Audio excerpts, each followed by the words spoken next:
Yo, what's going on guys? Arekkz here, welcome back to another Monster Hunter World video, and in this video I want to put together a handy guide going over some tips for taking down Extreme Behemoth. Extreme Behemoth is currently in World as a limited time event, and completing it will reward you with an item that can be delivered to unlock the Draken armor as layered armor, so you can wear it anytime you want, and that's pretty cool, but at the same time, Extreme Behemoth is, well, pretty tough. It took me a while to get it down, but I finally took him down the other day with my team, and I figured I'd put together a quick guide. So if you do enjoy this and you do find it helpful, then a like would be super appreciated, and be sure to comment down below.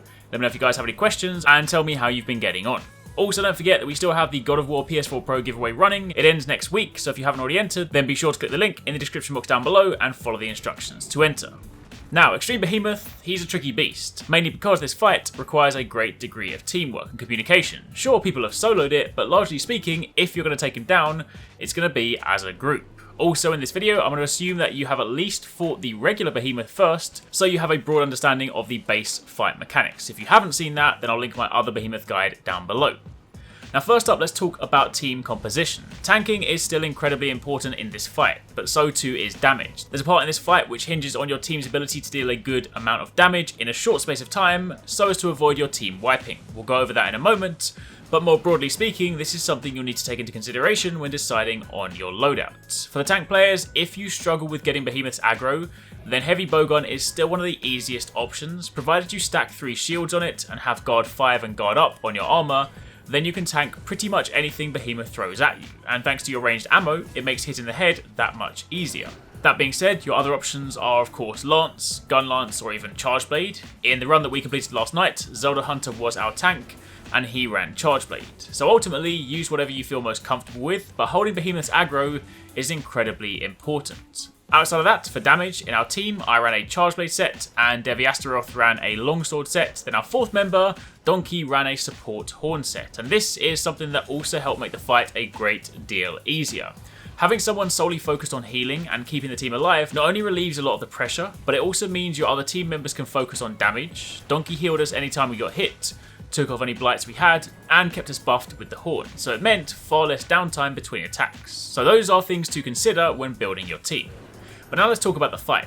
First up, Extreme Behemoth is essentially Tempered Behemoth, meaning he builds an immunity to flash bombs over time. You can flash him a total of 2 times and then he's immune. So the strategy of flashing him to stop him casting Charybdis or the tornadoes isn't really going to work here. He also inflicts defense down with a lot of his attacks, and if you get hit with defense down on, then there's a good chance you'll end up dead. So keep a stack of adamant seeds on you to cure this.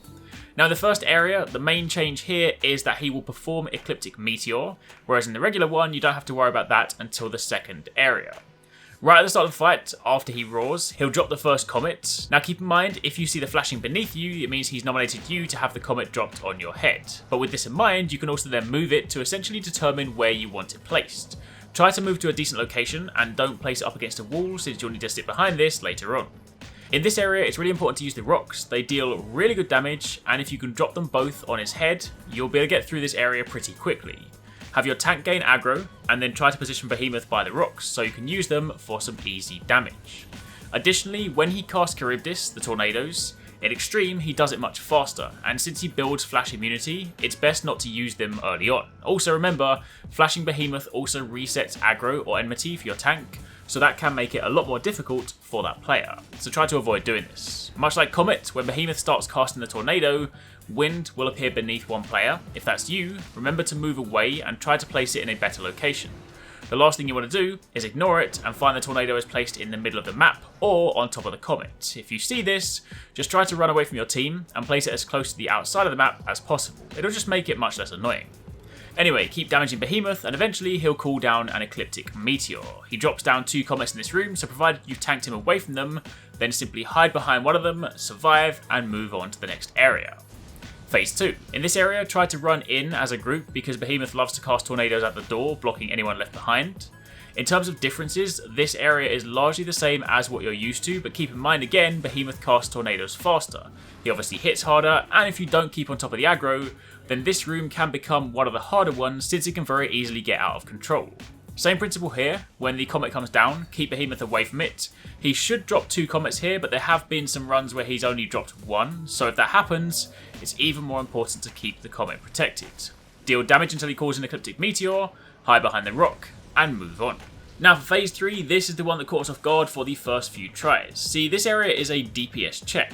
What is a DPS check? Essentially, you need to deal enough damage in this room to progress the fight. In this phase, you have around 5 minutes to deal enough damage to cause Behemoth to leave and move on to the final area. If you don't, he'll call in an Ecliptic Meteor, but he won't have dropped any comets, meaning unless you've mastered the jump timing on the emote, chances are this is where you and your team will wipe.